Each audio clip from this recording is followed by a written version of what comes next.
हाँ जी दोस्तों, सत श्री अकाल जी। मैं रमनदीप ਸਿੰਘ ਇੱਕ ਵਾਰੀ ਫਿਰ ਹਾਜ਼ਰ ਹਾਂ ਤੁਹਾਡੇ ਆਪਣੇ ਚੈਨਲ ਰਮਨੀ ਸਟੇਡੀਓ 'ਤੇ ਅਤੇ ਸਵਾਗਤ ਕਰਦਾ ਸਾਰਿਆਂ ਦਾ ਇੱਕ ਵਾਰ ਤੋਂ ਫਿਰ ਇਸ ਚੈਨਲ ਦੇ ਉੱਤੇ।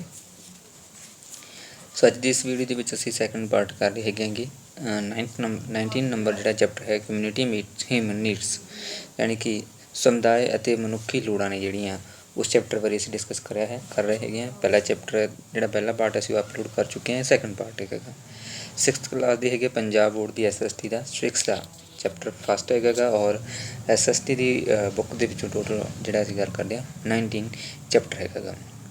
ਸੋ ਅੱਜ ਦੇ ਇਸ ਚੈਪਟਰ ਦੇ ਵਿੱਚ ਅਗਲਾ ਪਾਰਟ ਜਿਹੜਾ ਹੈਗਾ ਅਸੀਂ ਉਸਨੂੰ ਡਿਸਕਸ ਕਰਾਂਗੇ। ਸੋ ਹਰ ਰੋਜ਼ ਦੀ ਤਰ੍ਹਾਂ ਵੀਡੀਓ ਸ਼ੁਰੂ ਕਰਨ ਤੋਂ ਪਹਿਲਾਂ ਰਿਕੁਐਸਟ ਹੈ ਕਿ ਜਿਹੜੇ ਵਿਦਿਆਰਥੀ ਇਸ ਚੈਨਲ 'ਤੇ ਪਹਿਲੀ ਵਾਰ ਆਏ ਨੇ ਉਹ ਚੈਨਲ ਨੂੰ ਸਬਸਕ੍ਰਾਈਬ ਕਰ ਲੈਣ ਅਤੇ ਨਾਲ ਹੀ ਬੈਲ ਆਈਕਨ 'ਤੇ ਕਲਿੱਕ ਕਰਨ ਤਾਂ ਜੋ ਤੁਹਾਨੂੰ ਜਿਹੜੀ ਆਉਣ ਵਾਲੀ ਲੇਟੈਸਟ ਵੀਡੀਓ ਉਹ ਸਭ ਤੋਂ ਪਹਿਲਾਂ ਮਿਲਦੀ ਰਹੇ ਅਤੇ ਤੁਸੀਂ ਘਰ ਬੈਠੇ ਬਿਹਤਰ ਤਰੀਕੇ ਨਾਲ ਜਿਹੜੀ master cadre PSTET CTET STET ਅਤੇ ਹੋਰ ਜਿਹੜੇ ਕੰਪੀਟੀਸ਼ਨ ਐਗਜ਼ਾਮ ਨੇ ਉਹਨਾਂ ਦੀ ਤਿਆਰੀ ਕਰ ਸਕੋ।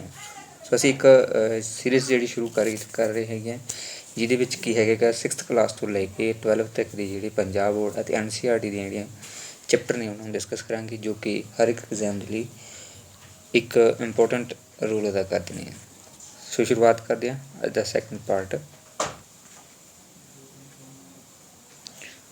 ਸੋ ਨੀਡ ਆਫ ਕਮਿਊਨਿਟੀ ਇਸ ਤੋਂ ਸ਼ੁਰੂਆਤ ਕਰਾਂਗੇ। ਉਸ ਤੋਂ ਪਹਿਲੇ ਪਾਰਟ ਅਸੀਂ ਅਪਲੋਡ ਕਰ ਦਿੱਤਾ ਹੈ। ਸੋ ਨੀਡ ਆਫ ਕਮਿਊਨਿਟੀ ਯਾਨੀ ਕਿ ਸਮੁਦਾਇਕ ਜੀਵਨ ਦੀ ਜਿਹੜੀ ਲੋੜ ਹੈ ਉਹ ਕੀ ਹੈ, ਕਿਸ ਤਰ੍ਹਾਂ ਦੀ ਲੋੜ ਹੈ ਸਾਨੂੰ ਉਸ ਬਾਰੇ ਇਸ ਦੇ ਵਿੱਚ ਡਿਸਕਸ ਕਰਾਂਗੇ। The need of community areas rise from the fact that human beings cannot and do not live in isolations. That is why man is known as a social being. Man is social by nature as well as by need. Broadly speaking, the rural and urban people are independent upon each other to fulfill their daily needs. Similarly, in this global world, all countries are dependent upon each other by one way or the other. Thus, we can say that what is the largest community? India also had a lot of foreign influence on it is modern civilization. ਸੋ ਸਮੁਦਾਇ ਦੀ ਜਿਹੜੀ ਜ਼ਰੂਰਤ ਆ ਉਹ ਇੱਕ ਬਹੁਤ ਹੀ important ਹੈ। ਸਮੁਦਾਇ ਤੋਂ ਬਿਨਾਂ ਅਸੀਂ ਨਾ ਜੀ ਸਕਦੇ ਹਾਂ ਅਤੇ ਨਾ ਹੀ ਮਨੁੱਖ ਦੀ ਜਿਹੜੀ ਡਿਵੈਲਪਮੈਂਟ ਹੋ ਸਕਦੀ ਹੈ, ਨਾ ਹੀ ਉਹ ਆਪਣੀ ਜਿਹੜੀਆਂ ਡੇਲੀ ਦੀਆਂ ਜਿਹੜੀਆਂ ਨੀਡਸ ਨੇ ਉਹਨਾਂ ਨੂੰ ਪੂਰਾ ਕਰ ਸਕਦਾ ਹੈਗਾ। ਸਮੁਦਾਇ ਦੀ ਜ਼ਰੂਰਤ ਜਿਹੜੀ ਇਸ ਲਈ ਵੀ ਪੈਂਦੀ ਹੈਗੀ ਕਿਉਂਕਿ ਕੋਈ ਵੀ ਮਨੁੱਖ ਜਿਹੜਾ ਉਹ ਇਕੱਲਾ ਨਹੀਂ ਰਹਿ ਸਕਦਾ ਅਤੇ ਨਾ ਹੀ ਉਹ ਰਹਿੰਦਾ ਹੈਗਾ ਇਕੱਲਾ, ਅਕਸਰ ਹੀ ਉਹ ਕਿਸੇ ਨਾ ਕਿਸੇ ਜਿਹੜਾ ਕਮਿਊਨਿਟੀ ਨੂੰ ਬਿਲੋਂਗ ਕਰਦਾ ਹੈਗਾ ਕਿ ਇਸ ਲਈ ਮਨੁੱਖ ਨੂੰ ਇੱਕ ਜਿਹੜਾ ਸਮਾਜਿਕ ਪ੍ਰਾਣੀ ਵੀ ਕਿਹਾ ਜਾਂਦਾ ਹੈਗਾ, ਸੋਸ਼ਲ ਬੀਇੰਗ ਵੀ ਕਿਹਾ ਜਾਂਦਾ ਹੈਗਾ। ਮਨੁੱਖ ਆਪਣੇ ਸੁਭਾਅ ਅਤੇ ਲੋੜਾਂ ਦੀ ਜਿਹੜੀ ਪੂਰਤੀ ਦੇ ਕਾਰਨ ਕੀ ਹੈਗਾ ਇੱਕ ਸਮਾਜਿਕ ਜੀਵ ਦੇ ਤੌਰ ਦੇ ਉੱਪਰ ਸਮਾਜ ਦੇ ਵਿੱਚ ਰਹਿੰਦਾ ਹੈਗਾ। ਮੋਟੇ ਤੌਰ 'ਤੇ ਅਸੀਂ ਜੇ ਗੱਲ ਕਰੀਏ ਸ਼ਹਿਰੀ ਲੋਕ ਜਿਹੜੇ ਉਹ ਆਪਣੇ ਭੋਜਨ ਲਈ ਪੇਂਡੂ ਕਿਸਾਨਾਂ ਦੇ ਉੱਪਰ ਕੀ ਡਿਪੈਂਡ ਕਰਦੇ ਹੈਗੇ ਨੇਗੇ ਐਂਡ ਜਿਹੜੇ ਪੇਂਡੂ ਲੋਕ ਨੇ ਉਹ ਸ਼ਹਿਰਾਂ ਦੇ ਵਿੱਚ ਰੋਜ਼ਾਨਾ ਲੋੜਾਂ ਲਈ ਜਿਹੜੀਆਂ ਬਣਾਈਆਂ ਜਾਂਦੀਆਂ ਚੀਜ਼ਾਂ ਨੇ ਉਹਨਾਂ ਨੂੰ ਸ਼ਹਿਰ ਤੋਂ ਖਰੀਦ ਕੇ ਲਿਆਉਂਦੇ ਨੇ ਅਤੇ ਜਿਹਦੇ ਨਾਲ ਕੀ ਹੈਗਾ ਸ਼ਹਿਰ ਅਤੇ ਪਿੰਡ ਜਿਹੜੇ ਉਹ ਇੱਕ ਦੂਸਰੇ ਦੇ ਉੱਪਰ ਇੰਡੀਪੈਂਡੈਂਟ ਹੋ ਜਾਂਦੇ ਨੇ ਜਿਨ੍ਹਾਂ ਨਾਲ ਦੋਨਾਂ ਦੀ ਜਿਹੜੀ ਲੋੜਾਂ ਦੀ ਜਿਹੜੀ ਉਹ ਪੂਰਤੀ ਹੋ ਜਾਂਦੀ ਹੈਗੀ। ਇਸੇ ਤਰ੍ਹਾਂ ਹੀ ਅੱਜ ਦੇ ਜੇ ਅਸੀਂ ਗੱਲ ਕਰੀਏ ਗਲੋਬਲ ਵਰਲਡ ਦੀ ਗੱਲ ਕਰੀਏ ਤਾਂ ਸੰਸਾਰ ਦੇ ਵਿੱਚ ਸਾਰੇ ਹੀ ਦੇਸ਼ ਕਿਸੇ ਨਾ ਕਿਸੇ ਪੱਖੋਂ ਦੂਜੇ ਦੇਸ਼ਾਂ ਦੇ ਉੱਪਰ ਨਿਰਭਰ ਨੇ। ਕਿਸੇ ਨੂੰ ਕੋਲਾ ਲੋਹਾ ਵਗੈਰਾ ਕੰਟਰੀ ਤੋਂ ਲੈਣਾ ਪੈਂਦਾ ਹੈ, ਕਿਸੇ ਨੂੰ ਲੋਹਾ ਜਿਹੜਾ ਉਹ ਦੇਣਾ ਪੈਂਦਾ ਹੈਗਾ। ਇਸ ਤਰੀਕੇ ਨਾਲ ਇੰਡੀਆ ਦੇ ਵਿੱਚ ਵੀ ਬਹੁਤ ਸਾਰੀਆਂ ਚੀਜ਼ਾਂ ਨੇ ਜਿਨ੍ਹਾਂ ਦੇ ਲਈ ਉਹ ਦੂਸਰੀਆਂ ਕੰਟਰੀਆਂ ਦੇ ਉੱਪਰ ਨਿਰਭਰ ਕਰਦਾ ਹੈਗਾ। ਸਾਰੇ ਸਮਾਜ ਕੀ ਹੈ ਕਿਸੇ ਨਾ ਕਿਸੇ ਪੱਖੋਂ ਅਧੂਰੇ ਨੇਗੇ, ਉਹਨਾਂ ਨੂੰ ਇਹ ਨਹੀਂ ਕਿਹਾ ਜਾ ਸਕਦਾ ਕਿ ਉਹ ਆਪਣੇ ਆਪ ਦੇ ਵਿੱਚ ਅੰਤਰ ਨਿਰਭਰ ਨੇ, ਉਹਨਾਂ ਨੂੰ ਦੂਸਰੀ ਕੰਟਰੀ ਤੱਕ ਜਿਹੜੀ ਜ਼ਰੂਰਤ ਉਹ ਨਹੀਂ ਪਵੇਗੀ। ਸੋ ਇਸ ਲਈ ਹਰ ਇੱਕ ਪੱਧਰ 'ਤੇ ਸਾਨੂੰ ਜਿਹੜੀ ਸਮਾਜ ਦੀ ਉਹ ਜ਼ਰੂਰਤ ਪਵੇਗੀ ਕਮਿਊਨਿਟੀ ਦੀ ਲੋੜ ਪਵੇਗੀ। An organized group of individuals residing at one place with a common purpose is known as community. In other words, a community includes all the people who influence us, whether they are living in our country or in some foreign land. The village, city, community or society or the group of the people with whom we deal is daily is very important to us for following a reason. ਸੋ ਸਮੁਦਾਇ ਜਾਂ ਸਮਾਜ ਦੀ ਗੱਲ ਕਰੀਏ ਤਾਂ ਇੱਕ ਥਾਂ ਦੇ ਉੱਪਰ ਰਹਿਣ ਦੇ ਲਈ ਉਹ ਸਾਂਝੇ ਉਦੇਸ਼ਾਂ ਦੇ ਲਈ ਹੋਏ ਇੱਕ ਜਿਹੜਾ ਸੰਗਠਿਤ ਸਮੂਹ ਬਣਾਉਂਦਾ ਹੈਗਾ। ਉਹਨਾਂ ਦੇ ਇਕੱਠੇ ਜਿਹੜੇ ਉਦੇਸ਼ ਹੁੰਦੇ ਨੇਗੇ, ਪਰਪਸ ਹੁੰਦੇ ਨੇਗੇ, ਠੀਕ ਹੈ, ਜਿਸ ਦੇ ਆਧਾਰ 'ਤੇ ਉਹ ਕੀ ਆਪਣੇ ਆਪ ਨੂੰ ਇੱਕ ਪਲੇਸ ਦੇ ਉੱਪਰ ਟਿਕਾ ਕੇ ਰੱਖਦਾ ਹੈ ਔਰ ਇਸੇ ਇੱਕ ਸਥਾਨ ਦੇ ਉੱਪਰ ਸਥਿਤ ਔਰ ਇੱਕ ਉਦੇਸ਼ਾਂ ਦੇ ਕਾਰਨ ਕਿ ਉਹ ਇੱਕ ਆਪਣੀ ਕਮਿਊਨਿਟੀ ਜਿਹੜੀ ਬਣਾ ਲੈਂਦਾ ਹੈ, ਜਿਸ ਦੇ ਨਾਲ ਉਹਨਾਂ ਦੇ ਵਿਚਾਰ ਮਿਲਦੇ ਨੇ ਜਾਂ ਜਿਸ ਤੋਂ ਉਸਦੀ ਲੋੜ ਪੂਰੀ ਹੁੰਦੀ ਹੈ, ਇਸੇ ਸਥਾਨ ਦੇ ਉੱਪਰ ਉਹ ਕਰੇਗੀ ਇਹਨਾਂ ਲੋੜਾਂ ਦੀ ਪੂਰਤੀ ਕਰਦਾ ਹੈ। ਅਦਰ ਵਰਡਸ ਦੇ ਵਿੱਚ ਅਸੀਂ ਗੱਲ ਕਰੀਏ ਤਾਂ ਸਮੁਦਾਇ ਉਹ ਸਾਰੇ ਲੋਕਾਂ ਦਾ ਜਿਹੜਾ ਸਮੂਹ ਹੁੰਦਾ ਹੈਗਾ ਜਿਨ੍ਹਾਂ ਦਾ ਸਾਡੇ ਜੀਵਨ ਦੇ ਉੱਪਰ ਜਿਹੜਾ ਬਹੁਤ ਵੱਡੇ ਲੈਵਲ ਦੇ ਉੱਪਰ ਪ੍ਰਭਾਵ ਪੈਂਦਾ ਹੈ, ਭਾਵੇਂ ਉਹ ਲੋਕ ਸਾਡੇ ਦੇਸ਼ ਦੇ ਵਿੱਚ ਹੋਣ ਅਤੇ ਚਾਹੇ ਉਹ ਬਾਹਰੀ ਦੁਨੀਆ ਦੇ ਵਿੱਚ ਹੋਣ ਜਾਂ ਗੁਆਂਢ ਦੇ ਵਿੱਚ ਹੋਣ ਜਾਂ ਪਿੰਡ ਦੇ ਵਿੱਚ ਹੋਣ ਜਾਂ ਦੇਸ਼ ਦੇ ਵਿੱਚ ਜਾਣ ਅਤੇ ਜਾਂ ਫਿਰ ਵਿਦੇਸ਼ ਦੇ ਵਿੱਚ ਹੋਣ। ਸਾਨੂੰ ਸਾਰਿਆਂ ਦੇ ਨਾਲ ਕੀ ਹੈ ਹਰ ਰੋਜ਼ ਦੇ ਲਈ ਡੇਲੀ ਦੀਆਂ ਲੋੜਾਂ ਦੇ ਲਈ ਇੱਕ ਦੂਸਰੇ ਦੇ ਉੱਪਰ ਜਿਹੜਾ ਇੰਡੀਪੈਂਡੈਂਟ ਰਹਿਣਾ ਪੈਂਦਾ ਹੈਗਾ। ਸੋ ਕੁਛ ਸਮੁਦਾਇ ਦੇ ਜਿਹੜੇ ਮਹੱਤਵਪੂਰਨ ਲੋੜਾਂ ਨੇਗੀਆਂ, ਠੀਕ ਹੈ, ਉਸ ਬਾਰੇ ਡਿਸਕਸ ਕਰਦੇ ਹਾਂ। ਫਸਟ ਆਇਆ ਹੈਗਾ it provide protection and shelter to us.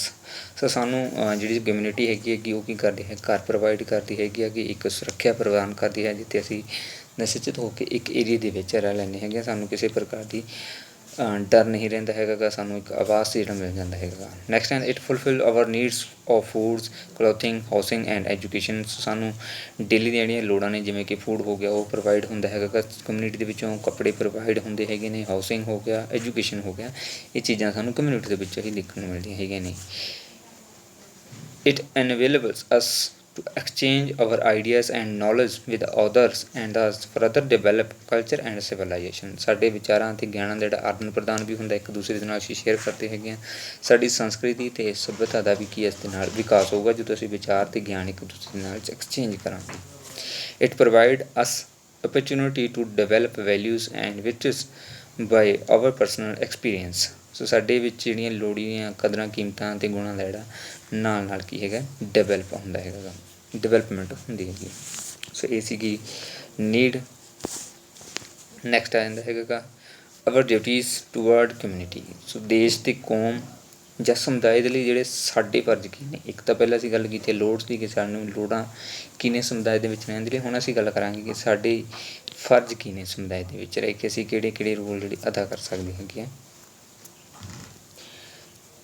Family and society respectively came into extension to fulfill our basic and common needs. In family, we are depend upon our parents for our needs. In school, we depend upon our teachers. All of us together constitute a society. The society community was formed for the welfare of mankind।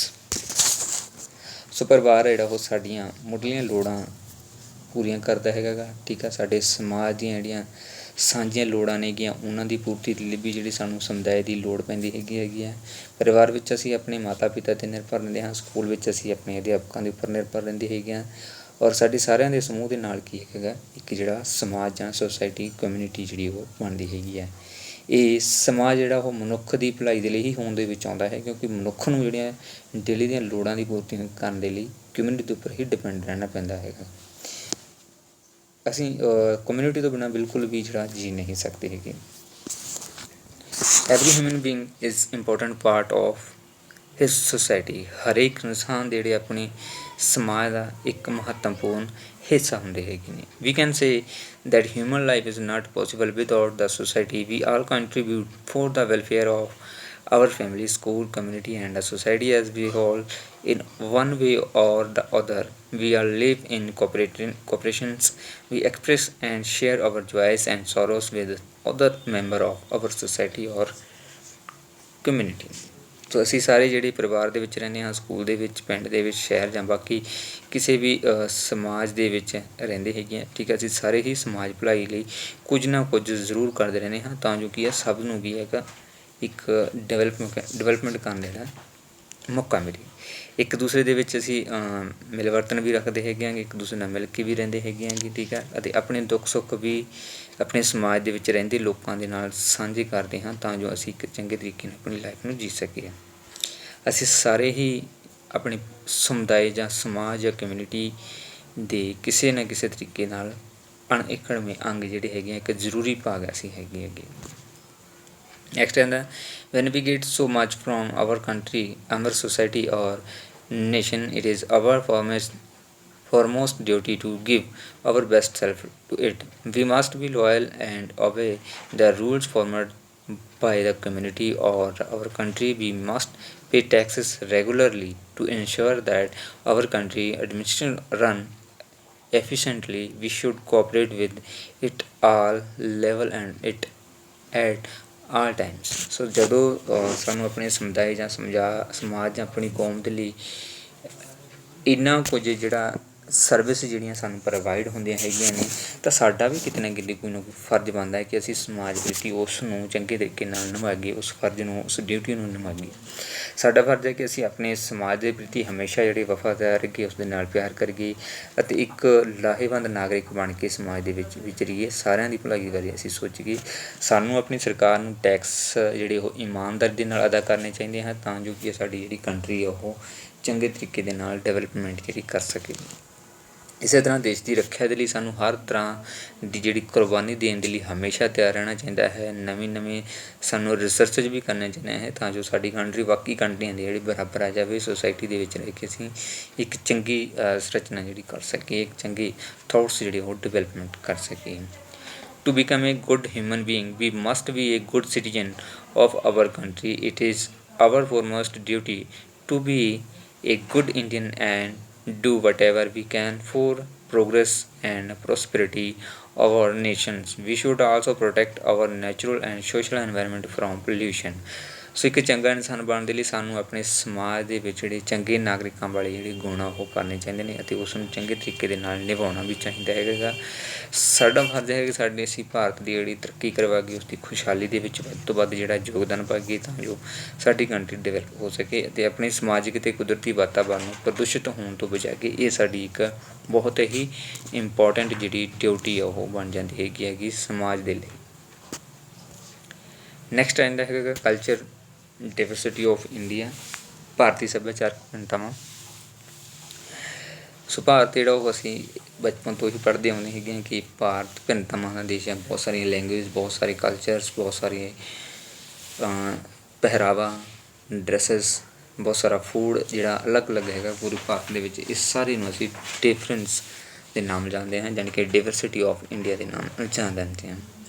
As you know, ours is the vast country. Nature has blessed it with many geographical diversity like plains, hills, mountains and plateaus. Thus there are low difference in climate, weather, people, residents, foods, dress, tradition, habits, folk colors and folk dance, etc. In spite of all these diversity, all are Indian. This is our unique identity in the world. ਸੋ ਸਾਡਾ ਭਾਰਤ ਜਿਹੜਾ ਅਸੀਂ ਗੱਲ ਕਰੀਏ ਬਹੁਤ ਹੀ vast ਏਰੀਏ ਦੇ ਵਿੱਚ ਫੈਲਿਆ ਹੋਇਆ, ਬਹੁਤ ਵੱਡੀ ਕੰਟਰੀ ਹੈਗੀ। ਇੱਥੇ ਪ੍ਰਕਿਰਤੀ ਦੁਆਰਾ ਜਿਹੜੇ ਜਿਵੇਂ ਕਿ ਮੈਦਾਨ ਹੋ ਗਏ, ਪਹਾੜ ਹੋ ਗਏ, ਠੀਕ ਹੈ, ਪਠਾਰ ਹੋ ਗਏ, ਮਾਊਂਟੇਨਸ ਹੋ ਗਏ, ਪਲੇਟੂਸ ਹੋ ਗਏ, ਸਮੁੰਦਰੀ ਤੱਟ ਹੋ ਗਏ, ਇਹ ਸਾਰੇ ਪਾਏ ਜਾਂਦੇ ਨੇ। ਕਈ ਸਾਰਿਆਂ ਦੀਆਂ ਜਿਹੜੀਆਂ ਭੂਗੋਲਿਕ ਡਾਇਵਰਸਿਟੀਆਂ ਨੇ ਉਹ ਪਾਈਆਂ ਜਾਂਦੀਆਂ ਨੇ, ਯਾਨੀ ਕਿ ਕਿਤੇ ਮੈਦਾਨ ਨੇ, ਕਿਤੇ ਹਿਲਸ ਨੇ, ਕਿਤੇ ਮਾਊਂਟਸ ਨੇ, ਕਿਤੇ ਪਲੇਟੂਸ ਨੇ। ਜਿਸ ਕਾਰਨ ਜਿਹੜਾ ਸਾਡੇ ਦੇਸ਼ ਦੇ ਵਿੱਚ ਵੱਖ ਤਰ੍ਹਾਂ ਦਾ ਜਿਹੜਾ ਕਲਾਈਮੇਟ ਵੀ ਮਿਲਦਾ ਹੈਗਾ, ਠੀਕ ਹੈ, ਵੈਦਰ, ਮੌਸਮ, ਪੀਪਲ, ਰੈਜ਼ੀਡੈਂਸ, ਲੋਕਾਂ ਦੀ ਰਿਹਾਇਸ਼ ਆ ਜਾਂਦੀ ਹੈ, ਫੂਡ ਆ ਜਾਂਦਾ ਹੈਗਾ, ਡਰੈਸਿਸ ਹੋ ਗਿਆ, ਟਰੈਡੀਸ਼ਨ ਹੋ ਗਿਆ, ਹੈਬਿਟਸ ਹੋ ਗਿਆ, ਫਲੋਕਲੋਸ ਹੋ ਗਿਆ, ਠੀਕ ਹੈ, ਰੀਤੀ ਰਿਵਾਜ ਹੋ ਗਏ, ਲੋਕ ਨਾਚ ਹੋ ਗਏ, ਲੋਕ ਗੀਤ ਹੋ ਗਏ, ਇਹ ਸਾਰੇ ਕੀ ਆ ਪੂਰੇ ਦੇ ਪੂਰੇ ਇੰਡੀਆ ਦੇ ਵਿੱਚ ਵੱਖ ਪਾਏ ਜਾਂਦੇ ਹੈਗੇ ਨੇਗੇ। ਇੱਦਾਂ ਸਾਰੀਆਂ ਭਿੰਨਤਾਵਾਂ ਦੇ ਹੁੰਦੇ ਹੋਏ ਵੀ ਸਾਡੇ ਭਾਰਤ ਵਾਸੀ ਕਿੰਨੇ ਗੇ ਉਹ ਯੂਨਿਟੀ ਦੇ ਵਿੱਚ ਰਹਿੰਦੇ ਨੇ। ਇਹੀ ਸਾਡੀ ਸਾਰਿਆਂ ਦੀ ਜਿਹੜੀ ਵੱਖਰੇ ਤੌਰ 'ਤੇ ਪੂਰੇ ਵਿਸ਼ਵ ਦੇ ਵਿੱਚ ਇੱਕ ਵੱਖਰੀ ਪਹਿਚਾਣ ਹੈ, ਯੂਨੀਕ ਆਈਡੈਂਟੀਟੀ ਹੈਗੀ ਹੈ ਭਾਰਤ ਦੇ ਵਿੱਚ, ਕਿ ਅਸੀਂ ਡਿਵਰਸਿਟੀ ਦੇ ਹੁੰਦੇ ਵੀ ਇੱਕ ਯੂਨਿਟੀ ਦੇ ਵਿੱਚ ਰਹਿੰਦੇ ਹੈਗੇ ਹਾਂ। ਸੋ ਇਸ ਤਰ੍ਹਾਂ ਦੇ ਅਲੱਗ ਕਲਚਰ ਨੇ, ਕਿਸ ਤਰੀਕੇ ਦੇ ਉੱਤੇ ਮਰਥਲ ਪਾਇਆ ਜਾਂਦਾ ਹੈ, ਕਿਤੇ ਪਲੇਟੂਸ ਪਾਏ ਜਾਂਦੇ ਆ, ਕਿਤੇ ਔਰ ਕਲਚਰ ਵੀ ਇਹਨਾਂ ਦੇ ਵਿੱਚ ਸ਼ੋਅ ਕਰ ਰਹੇ ਨੇਗੇ। Next ਆਉਂਦਾ India is among few countries that have such varied culture diversity which are the source of its strength. Bharat ਉਹਨਾਂ ਕੁਝ ਦੇਸ਼ਾਂ ਦੇ ਵਿੱਚੋਂ ਹੈ ਜਿਨ੍ਹਾਂ ਦਾ ਸੱਭਿਆਚਾਰ ਵਿਰਸਾ ਅਮੀਰ ਅਤੇ ਵਖਰੇਵਾਂ ਦਾ ਭਰਿਆ ਹੈ, ਪਰ ਇਹੀ ਸਾਡੀ ਸ਼ਕਤੀ ਦਾ ਜਿਹੜਾ ਸੋਮਾ ਵੀ ਹੈਗਾ। India is known for the unity in diversity. ਪਹਿਲਾਂ ਵੀ ਗੱਲ ਕਰ ਚੁੱਕੇ ਹਾਂ ਕਿ ਭਾਰਤ ਜਿਹੜਾ ਏਕਤਾਵਾਂ ਦੇ ਵਿੱਚ ਅਨੇਕਤਾ ਦਾ ਜਿਹੜਾ ਭਿੰਨਤਾਵਾਂ ਦੇ ਵਿੱਚ ਏਕਤਾ ਵਾਲਾ ਜਿਹੜਾ ਦੇਸ਼ ਮੰਨਿਆ ਜਾਂਦਾ ਹੈ। This unity is of feelings and emotions. No other countries in the world has such a mixture of diverse physical and cultural tradition. Every Indian is proud of its unity. People of diverse organs came to our country from other regions of the world and settled here. All those people ultimately made India their home. Their way of life and ideas were respected and adopted by the people living here since ancient times. So many diverse cultures got assimilated into each other. As a result, Indian culture is made up of many colors and shades, just like a rainbow. So you can should always love and appreciate the culture diversity of our country or nations. It will improve and brightens the social environment of Indian community. ਸੋ ਸਾਡੇ ਦੇਸ਼ ਨੂੰ ਅਸੀਂ ਗੱਲ ਕੀਤੀ ਹੈ ਕਿ ਵਿਭਿੰਨਤਾਵਾਂ ਵਿੱਚ ਏਕਤਾ ਵਾਲਾ ਦੇਸ਼ ਕਹਿੰਦਾ ਹੈ। ਇਹੀ ਏਕਤਾ ਅਤੇ ਭਾਵਨਾ ਦਾ ਜਿਹੜਾ ਅਹਿਸਾਸ ਸਾਡੀ ਇੱਕ ਵੱਖਰੀ ਪਛਾਣ ਹੈ। ਹਰ ਇੱਕ ਭਾਰਤੀ ਨੂੰ ਆਪਣੇ ਦੇਸ਼ ਦੇ ਉੱਪਰ ਜਿਹੜਾ ਏਕਤਾ ਦੇ ਉੱਪਰ ਜਿਹੜਾ ਗਰਵ ਹੋਣਾ ਚਾਹੀਦਾ ਹੈ, ਮਾਣ ਹੋਣਾ ਚਾਹੀਦਾ ਹੈ। ਔਰ ਸਮਾਜਿਕ ਵਿਗਿਆਨ ਦੇ ਵਿਸ਼ੇ ਦੇ ਅਧਿਐਨ ਤੋਂ ਸਾਨੂੰ ਇਹ ਵੀ ਪਤਾ ਲੱਗਦਾ ਹੈ ਕਿ